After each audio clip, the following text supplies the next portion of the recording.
Welcome my friends to another Alliteration gaming video. My name's Levi and today we're going to be doing another installment in, I don't know if I'd call it a series per se, but this is something I like to do when every time we get a set release, I go ahead and rank all of the ultra rares in the set. So just like the videos in the past, we're going to be doing this very much based on two primary factors: how strong the card is and how versatile it is, how gated it is by certain keywords, certain characters, etc, etc. Essentially, however it embodies one or both of those factors the most is going to affect how high it can be put on this list as far as overall quality of the card goes, especially in comparison primarily to the other ultra rares in the set and not necessarily on its own. I think honestly all of these cards are pretty good in their own right and are definitely going to find homes in some decks, but that mindset is not what's going to make this video, so we need to continue to pit them against each other in a fierce battle to see which UR actually comes on top and really proves itself worthy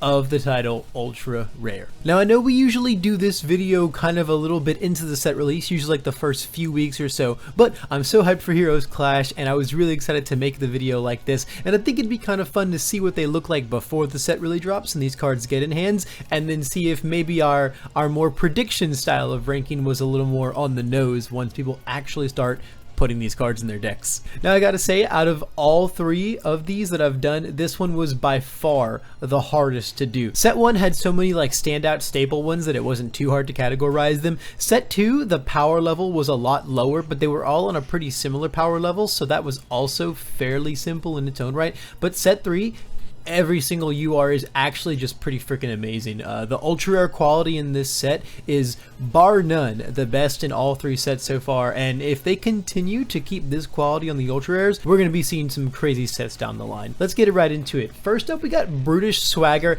I think Brutish Swagger is pretty solid. I think it's like probably the definition of the top of B tier and the decent tech. I think that there's some pretty competitive decks that is going to see their way in, but not every one of them is looking to jam this card like super hardcore. You know, it's definitely got some requirements within itself. It's still a mid attack, it's still a big 5 diff, you know, it's kind of like a budget back alley haymaker, which to be fair, back alley haymaker is like one of the craziest cards ever printed, but still we have to take that into account when looking at the list as a whole, and especially the other options that these decks can be playing. And I think a solid amount of them will utilize Brutish Swagger. It's a powerful card, but not quite all of them. Next we have Blood Moon Rending. This card's just crazy. I think this card is so freaking nuts, and y'all know that I gotta put it in the S tier. S for staple, baby. I think the only thing that says, you know, every deck ever won't jam this card is because it has to combo with weapons specifically, right? So you have to be playing a weapon deck. But this card created weapon decks on some of these symbols just by existing, and I think that alone puts it so strong. And I think even though it's only playable in those weapon decks, its impact and power level in them still warrants being able to put it all the way up in S tier. I think everything this card does is just really, really very quality.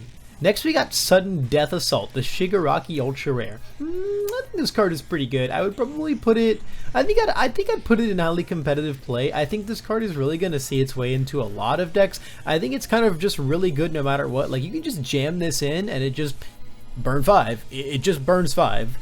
It just burns 5. Sometimes it's like a 6 mid, practically. Like, the card's just very, very good and can find its way into a lot of play styles on these symbols. You know, it doesn't really have any stringent requirements. It definitely gets better if your character is Shigaraki, but aside from that, there's really no downside to just putting this wherever, and I think it's a very powerful card.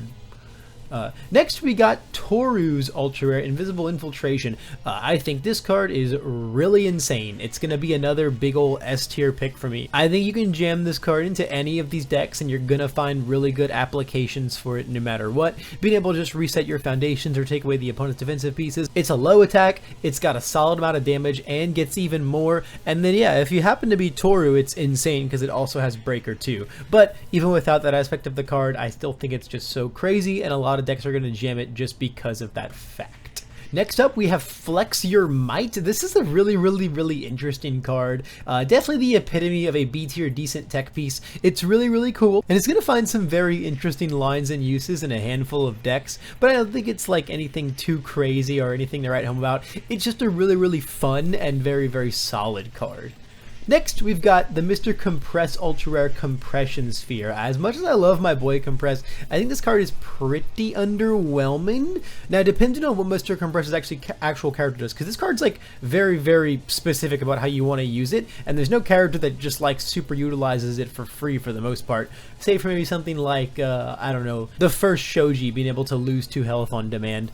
I just think that this card is really, really niche, and I just don't think that there's any crazy combos or plays going on with it that really make me want to put it into a bunch of decks. Like, it's a 4 high for 6 that can stun 2 and then has like a cheeky on block ability. It's fine, but as a big 5 diff and an ultra rare, and especially compared to a lot of the other crazy cards on this list, it just doesn't quite make the mark for me. Another one that I feel pretty similarly about actually is Engine Boost, the Tenya Ida ultra rare. I think this card is okay. I'm gonna put it in the seat. I'm gonna put it over Mr. Compresses, but I do think it still has to sit down here. The card is okay. It's essentially like a free 6 mid for 6 that can get some extra damage. It's got a 2 low block. It's okay. If your character can ready foundations consistently, obviously it's a lot better. So in those air decks or in stuff like Ida 3 and Ingenium, it's going to find a lot more potency in those decks. But again, that is more niche applications of the card that don't necessarily go everywhere, and I think that's just kind of what really keeps it down here in this slot. It's also a big mid attack, but again, almost all of the ultra rares in this set are mid. That's kind of like the running joke right now. It's still a factor we have to consider when looking at the card. Next up, we have the Fierce Whirlwind, the Anasa ultra rare. I think this card probably goes somewhere in like the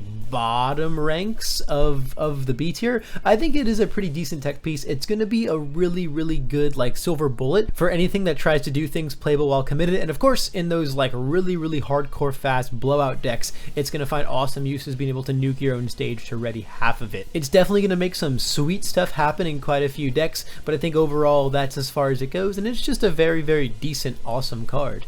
Hey you like the My Hero Academia collectible card game, right? If the answer is at least a resounding probably, you should head right on over to unfunstuff.com for all of your MHA CCG purchasing needs. We've got the new set Heroes Clash on pre-order, as well as the new DLC 2 in stock.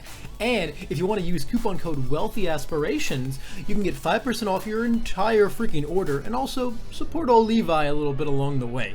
The link for all this is going to be right down in the description below, so get on over there and go yourself some amazing product from some amazing people. Back to the video. Next up, we got Focused Attack. Focused Attack is really, really powerful, guys. This one is going in the A tier for me. I think this card's so good. Like a free 6 mid for 12 is just really crazy. It's essentially a 7 diff attack, so we got to compare it to the likes of Prominence Burn. I don't think it's quite as good as that card, but it's still really, really, really powerful. The combo requirements exist, but they're not something like keyword gated. It's just having 2 other mid attacks, so it's a little more flexible in what it can be played at, and I think it's going to see a lot of play just as a random big finisher if your deck happens to be overloading on mids. It's something you can kind of tech in there, but also be a really reliable bomb for your deck as well. And then decks that are going to be able to build completely around it are just going to be super duper scary. Speaking of super duper scary, we have Hulking Grimace, the Nomu Ultra Rare. As much as I like to harp on Nomu, I think this card is really freaking strong. I'm putting it into the highly competitive play A tier. This card is just a great chump check. Like, sometimes you're just going to draw a bunch of these and there's nothing your opponent can do about it because they're just taking so much damage if they can't stop them all. And of course, like, it is a very, very mid attack, but being invulnerable to things like Faith Shield and things like Breaker, there's just so many good things that come along sealing the block. It's also got a low block itself, and if you're a 5-hand size character, it's replacing itself. I think the card just does everything that you would want a card like this to do. It's not like necessarily blowing my mind, but it's checking all my boxes, right? Does that make sense? I feel like that's an apt way to look at a lot of these A tier cards. They are checking all my boxes, just not necessarily feeling game breaking in the process. And then next up, we've got Piercing Needle. This is a really strong card. The Toga Ultra Rare. Toga's Ultra Rares just keep us really fed, huh? I'm putting this card at the tippity top of the A tier. I think this card's very, very good. Essentially just being a fantastic poke with a really good momentum effect, a 1 high block, a good pressuring deadlock, a nice EX3 for late game, Again, this card is just checking all of my boxes. There's so many applications for this card, and it's going to slot its way so easily into so many decks on all of these symbols. I think Piercing Needle is going to see a ton of play, but it's just a matter of like, okay, hey, look, I have some room left in my attack lineup. What do I want that can just do a little bit of everything? This card does. It pokes, it pressures, it blocks, it just does a little bit of all the things that you need it to do at almost every stage of the game. Next up, we have Sludge, the Slime Villain Ultra Rare. I think this card's actually pretty good. Despite the fact that Sludge is a bit of a meme, I think this card's quite strong. I'd probably put it like right here inside of the decent tech tier. Again, it kind of has Brutus Swagger vibes, right? It's a little bit of like a budget back alley haymaker, right? But it also has some more intricate applications in readying specific foundations, and also is a low attack with a low block, which is really valuable for some of those symbols as well. All in all, it's just a very, very decent card that I think a lot of decks will want to tech in. Next up, we have Somnambulism, the ultra rare for Midnight. I think this card is quite strong, but I'm still only going to put it in the B tier, probably at the top of it. I think this card is really, really, really good. Even when you're not Midnight, it draws you extra cards, it discards your rival's cards, it stuns, it's got Breaker, it's got really, really good applications, and then also if you're Midnight, it commits their character. But it is a 2-check, and I think if we're talking about this card only in the context of Midnight, amazing. Sits all the way up here. But in the grand scheme of things, people who aren't going to be able to utilize that Midnight Enhance, this is just kind of a decent card with a 2-check on it, right? Like, it does everything that I would want a 2-check to do, maybe a little less if I'm not Midnight's character card. But overall, it's still a pretty decent tech piece, and it's going to sit kind of in the middle of that space. Next, we got Stun Grenade, our new Bakugo Ultra Rare. I think this card's very good. I think I'd probably put this card about right here. I think it's really, really strong. It's really, really, really potent. It's a nice 4 difficulty, 4 mid for 4, but it's got stun, it's got powerful, it's going to get more and more stun, and it cantrips itself, and it has an off-zone block. This is just doing, again, everything that I want my nice, cheap little 4-diff setup move to do. I really love this card. The only thing that really keeps it from being higher is just the fact that you need to be clearing cards from your card pool to really maximize its value, and not every character and deck can do that as much as they would want to fully utilize something like Stun Grenade, but I think it's strong enough in its own right to still deserve a spot up there. Next up on the list is Tetsu Thrashing. I think this card is really good. This card is strong. I think I'm probably going to put it about somewhere in the middle of here, probably like right here. I think this card's really good. Again, 4 diff, 4 mid for 4. It's got a beautiful block, and then it is a 2-check, but man, what you're getting out of this 2-check is so pound for pound. Either a free foundation or free damage and confirming a good check, and you can just pick up another copy of itself from your discard pile. Like, it's a relentless barrage with no cost whatsoever. That is just crazy. Like, that's so good. This card, again, 4 difficulty attack with a great block that replaces itself and then does other really strong things. It's checking all of my boxes, and hey, if you're Tetsu, it also has a random stun one, which is cool, but I don't think having or not having that stun one detracts from the quality of the card either way. It almost feels like they made this card and then they were like, hey, what if we put like a little Tetsu thing on it?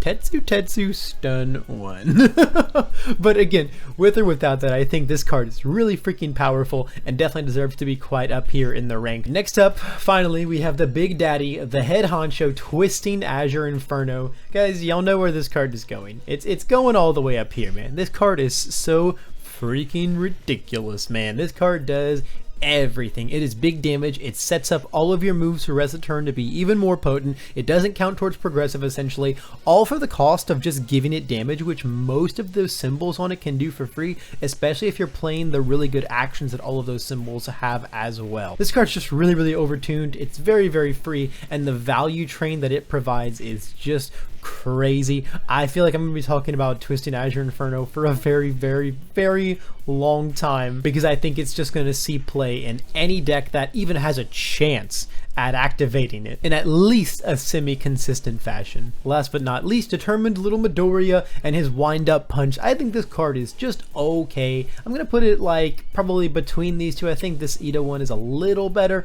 but wind-up punch is like it's fine, right? Like it's okay. It's a 5 difficulty move, sometimes a 4 diff. It's got a nice off zone block. It's got powerful, so it's gonna have some late game application. It can gain stun, so it can set up the rest of your moves. Again, it's kind of like Piercing Needle in that it does like a little bit of everything. I just don't think it does it nearly as good as a lot of these other cards that do a little bit of everything. I think Wind Up Punch just does things in an okay fashion. Obviously, if something like Midoriya that can discard cards really consistently and without any big drawbacks, it's going to be even better, but not everyone can do that. So it's even got stringent requirements that not every deck can fulfill as well, thus pushing it even more further down the line. And so guys, that is the whole ultra rare tier list for Heroes Clash. Yes, there actually were not any D tier ultra rares that I could think of on this list. I really could, even any of these three, I would be very hard pressed to put them down here in the D tier. I think that the ultra rare quality in this set is just so good that none of them warrant being down that far below. The design team really stepped up to the plate with Heroes Clash's ultra rares, and I think we can really see that with how quality every single one of these cards are, and really deem themselves worthy of the ultra rare title. If you made it all the way to the end of this video, thanks so much for watching. And man, if you really dug what you saw, feel free to leave some feedback down below. Give me a little thumbs up. And if you want to see more MHA CCG content, go ahead and subscribe because we put out daily uploads. And I always have really cool stuff in the works for you guys. That's all the time I've got for today. This has been Levi, and I'll catch you in the next video.